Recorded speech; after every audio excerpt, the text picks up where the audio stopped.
Good morning, students. Today we are discussing about the next topic, that is sexual reproduction in flowering plants. Okay, we have already started this type of topic in our next class, last lecture. Sexual reproduction, that means why it is important. Sexual reproduction is important for the flowers as well as animals. Clear? Because on the behalf of variations, because variation is very important to giving origin for a gene pool or origin of a new species. Okay, that means this is combination of a new variation. अलग अलग type के combination जो हैं they are get mixed and give a new species birth. Okay तो यहाँ हमें करना क्या है, डिफरेंट टाइप के जो वेरिएशंस हैं उनकी मिक्सिंग की बात एग्जैक्टली हम कर रहे हैं. And by the help of this type of mixing we will take a new step on a new species. एक नई स्पीसीज के ओरिजिन के लिए जो इम्पॉर्टेंट है that is sexual reproduction. Okay, A sexual reproduction के अंदर वेरिएशन जनरेट नहीं होते हैं because there is no mixing of any type of different type of DNA और डिफरेंट टाइप ऑफ फ्यूजन्स. वहाँ किसी टाइप का कोई फ्यूजन नहीं है, किसी टाइप के गैमेट्स मिक्स नहीं हो रहे हैं. So they are lacking of origin of a species. Okay, तो वहाँ पे कोई जीन पूल नहीं बनेगा तो ऑब्वियस सी बात है न्यू स्पीसीज का फॉर्मेशन नहीं होगा. And by the help of asexual reproduction we will segregate the different varieties. हम क्या कर सकते हैं, जहाँ हमें क्लोन मिलता है तो क्लोन मिलने का मतलब है that means there is no variations at all. Okay, so now today we are talking that is sexual reproduction in flowering plants. Okay, flowering word, that means this is understood the flowers are the sites of sexual reproduction. That means when we are talking about sexual reproduction in plants, जब भी आप plants के normal respect में बात करोगे तो these are the sites of sexual reproduction. Clear? That means जहाँ पे sexual reproduction complete होगा वो कौन सी site है, flowers हैं. A flower has 4 main parts. अब इसके अंदर हमें उन पार्ट्स को डिस्कस करना है. Those are having the variety of sexual reproduction, जहाँ पे इनके लिए ऐसे सिम्टम्स मिलेंगे कि इनके अंदर इजीली क्या होगा, सेक्सुअल रिप्रोडक्शन हो जाएगा. Clear? So now first one is calyx. Okay, I have already written both the names, that means calyx और this is also known as sepals. Suppose if you are having the next word that is sepals, don't be confused, this is same with calyx. अगर हम calyx की बात कर रहे हैं और हम sepals की बात कर रहे हैं, these are the same meaning. Okay, next one is corolla. Corolla, that means petals, the another name is petals. Next one is androecium, that is stamens, and next one is gynoecium, that means carpels. You have to read all the words, you have to learn both the meanings as well. Clear? According to your examination, आपके पास में suppose किसी भी type का कोई भी question बनता है, this is not defined कि आपको क्वेश्चन किस टाइप से या किस नेम से होगा. ओके, तो आपको क्या करना है, दोनों ही वर्ड्स को अच्छे से लर्न करके रखना है. Clear? I have already written here, that means androecium or stamens are known as male reproductive part of flowering plants as well as gynoecium or carpels are known as female reproductive part of flowers. Okay, इसके अंदर आपको normally क्या करना है कि जब भी आप फ्लावरिंग प्लांट्स में सेक्सुअल रिप्रोडक्शन की बात करते हो, so firstly this is very important to describe all the parts which are introducing in the reproduction. अब उसके लिए आप पहले स्टार्टिंग जब करोगे तो आप सब पार्ट्स डिवाइड करोगे. क्लियर? तो यहाँ पे जो मेल रिप्रोडक्टिव पार्ट है that is important, which is known as stamens, and second one is gynoecium और carpels, that is female reproductive part. Okay, so now firstly we are taking only a diagram for it. अभी हम जो आज हम discuss करेंगे, only the diagram is sufficient to describe all the sub parts of a flowering plant. Okay, again we will discuss about these सब topics, कहाँ पे किस तरीके से इंपॉर्टेंट है and how can they contribute in a sexual reproduction. After that we will discuss. Okay, firstly we are taking this type of diagram. यहाँ पे आप एक डायग्राम ड्रॉ करेंगे. इसके अंदर normally we are taking the example, the simplest example for it, hibiscus. Okay, China rose normally जिसको आप गुड़हल का फ्लावर जो आपने देखा भी होगा, जिसके अंदर आपको 4 ही लीव्स देखने को मिलेंगी, 3-4 लीव्स से ज़्यादा उसमें कभी नहीं बनती है, थोड़ा सा स्कैटर्ड होता है फ्लावर, इजी गोइंग आपको उसके अंदर स्ट्रक्चर देखने को मिल जाएगा। ओके, तो यहाँ पे हमने एक स्ट्रक्चर ड्रॉ किया है, इसके अंदर आप देखो आउटर में भी हमने वो सारे स्ट्रक्चर ड्रॉ किए हैं जो आपको एक फ्लावर के अंदर ईजी गोइंग दिखाई देंगे।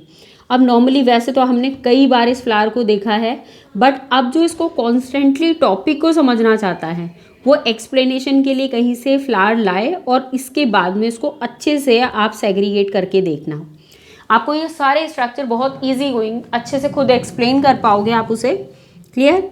तो हमने देखो यहाँ पे एक ऐसा स्ट्रक्चर ड्रॉ किया है इसके अंदर। अब आपको जब भी फ्लावर की स्टडी करनी होती है, किसी प्लांट की स्टडी करनी है, ट्री की स्टडी करनी है, तो कभी भी हम ऐसे स्टार्ट नहीं करते कि जैसे हमने यहाँ टिप से बनाया तो हमने टिप से उसको पढ़ना स्टार्ट किया। नो, हम जब भी किसी भी प्लांट की स्टडी करेंगे, यहाँ हम फ्लावर की स्टडी कर रहे हैं, no problem is there, this is also the sub part of a tree और अ प्लांट। क्लियर? तो यहाँ हमने क्या किया है, उसके नॉर्मल हम उसके पेडिसल से स्टार्ट करते हैं। Okay, normally we are talking about a stock.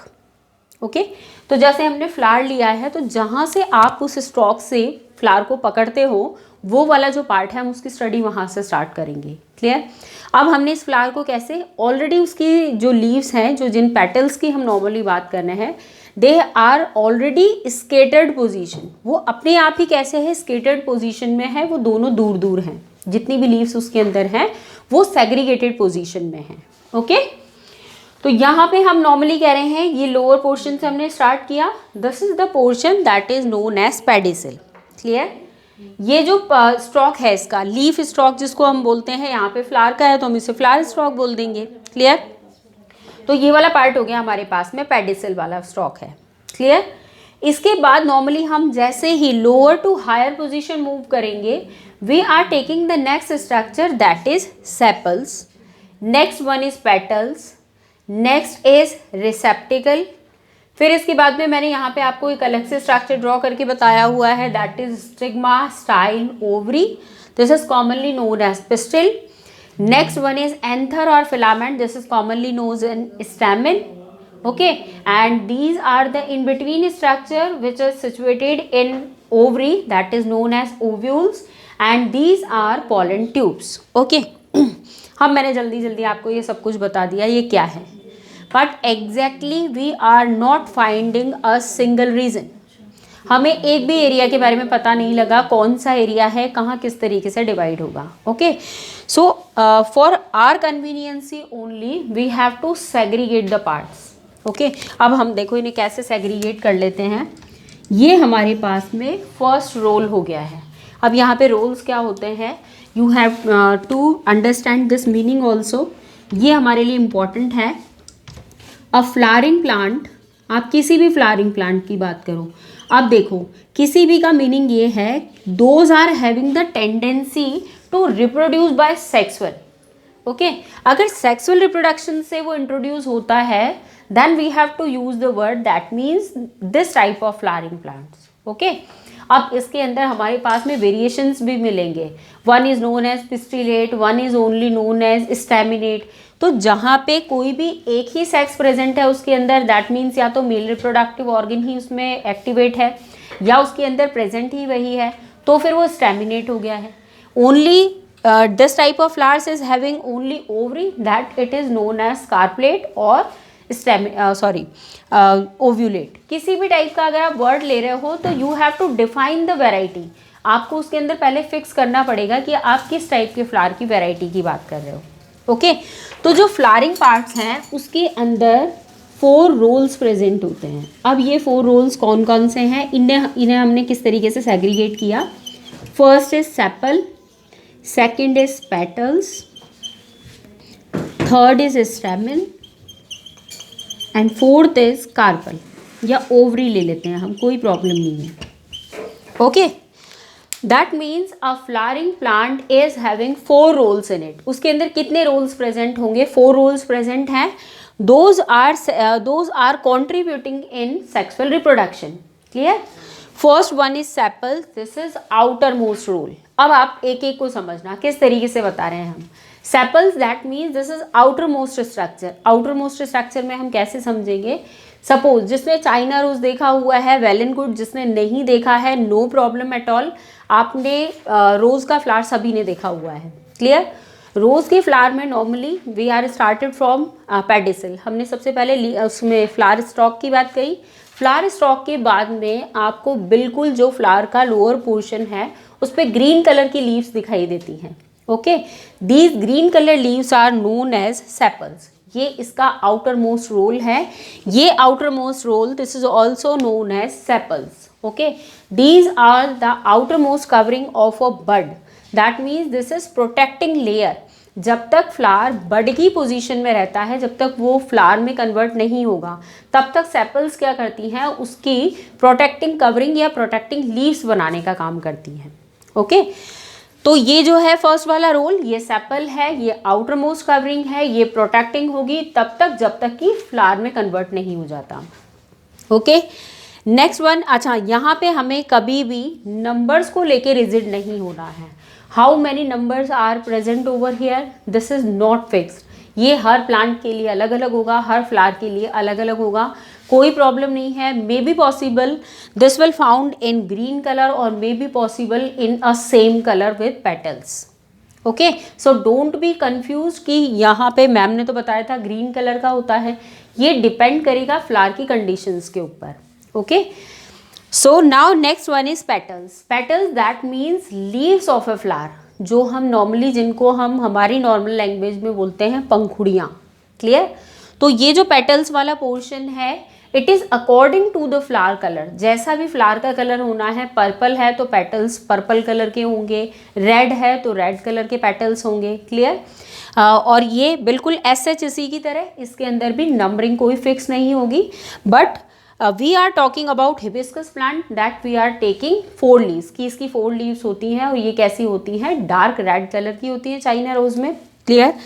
ये जो पेटल्स है, what is basically the importance of petals. अब जैसे यहाँ हमने सेपल्स की तो इम्पॉर्टेंस बता दी कि जब तक फ्लावर जो है वो बड की फॉर्म में होता है तो सेपल्स क्या करती हैं, उसके लिए एक प्रोटेक्टिंग लेयर का काम करती हैं या उसके प्रोटेक्शन का वर्क करती हैं। सेम विथ पेटल्स, यहाँ पे क्या काम करेंगी, पेटल्स का फंक्शन है to attract the insect for pollination, clear. ये जितना कलरफुल होगा उतना ही बर्ड्स को, इंसेक्ट्स को पॉलिनेशन के लिए अट्रैक्ट करने का काम करेगा। Okay, now the next one is stamen. This is third role of a flower. Flower का जो थर्ड रोल होता है, this is known as stamen and this is also known as male reproductive system of a flowering plant. Okay, अब इसके अंदर stamen को हमने देखो कैसे डिवाइड किया हुआ है। स्टैमिन इज अ सब part of anther and filament. ये इस तरीके का स्ट्रक्चर है जो अपन ने ड्रॉ करके दिखाया हुआ है, clear.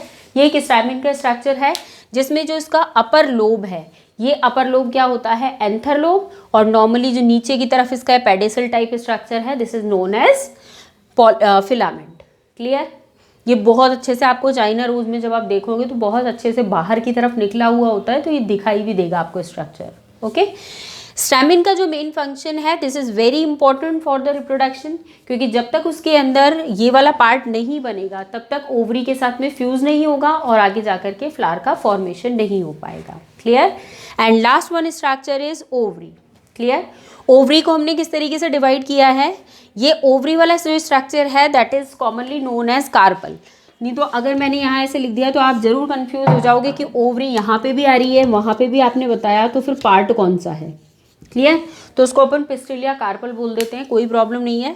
This is the sub part of stigma, style and ovary, clear. Stigma this is upper most part, ये वाला जो पार्ट है, ओके। इसके बाद में जहाँ से पॉलन मूव करेगा, this structure is known as pollen tube. Next one structure is stigma and next this is swollen structure is known as ovary. जहाँ से फ्लावर का जो सोलन पार्ट अपने को दिखाई देता है, this is known as ovary. और ओवरी के अंदर की तरफ क्या प्रेजेंट होते हैं, ओव्यूल्स प्रेजेंट होते हैं। By the help of this type of structure, these ovules, we will find out the next structure that will be fruit, clear. Fruit के अंदर जो सीड्स का फॉर्मेशन होता है वो एग्जैक्टली इन ओव्यूल्स का ही रिजल्टेंट होता है, क्लियर। तो हमने क्या कहा कि फ्लावरिंग प्लांट्स के अंदर हमें 4 रूल्स मिल रहे हैं।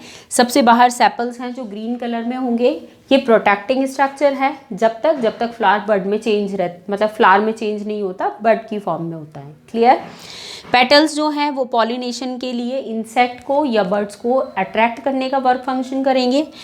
थर्ड आता है हमारे पास में स्टैमिन्स। स्टैमिन जो है ये मेल रिप्रोडक्टिव पार्ट है फ्लावर का, जो रिप्रोडक्शन में अपना पार्ट प्ले करेंगे। And last one is carpel. जो कार्पल है उसके अंदर हमने कौन कौन सा कॉम्बिनेशन देखा है, स्टिग्मा, स्टाइल और ओवरी का। ओके जैसे ही कोई भी पॉलन आएगा, मूव करेगा, इनके सबके स्ट्रक्चर्स को अपना अपना कॉन्ट्रीब्यूशन देना है, उसके बाद में इसके अंदर सेक्सुअल रिप्रोडक्शन कंप्लीट हो जाएगा। क्लियर। तो in our next class again we will talk about these sub parts as well as next sexual reproduction in animals also. Okay, so please ready with the topics. आपको एक thoroughly reading लगा के रखनी है, क्योंकि वहाँ पे जो है थोड़ा सा आपको कॉम्प्लेक्स लगेगा, ऑब्वियस सी बात है टॉपिक। कोई प्रॉब्लम नहीं आएगी, आपको कोई भी डायग्राम जो आपको लगता है कि ये मेरी अकॉर्डिंग कन्वीनियंट है, if you want to take from NCERT it is up to you. Okay मैं यहाँ पे डायग्राम्स ड्रॉ करूँगी, मैं उसी के थ्रू आपको एग्जांपल्स पूरा एक्सप्लेनेशन कंप्लीटली दूंगी। अगर आपको वो कन्वीनियंट लगता है कोई प्रॉब्लम नहीं है, आपको जैसा सूटेबल लगे आप वैसा करें। Okay thank you.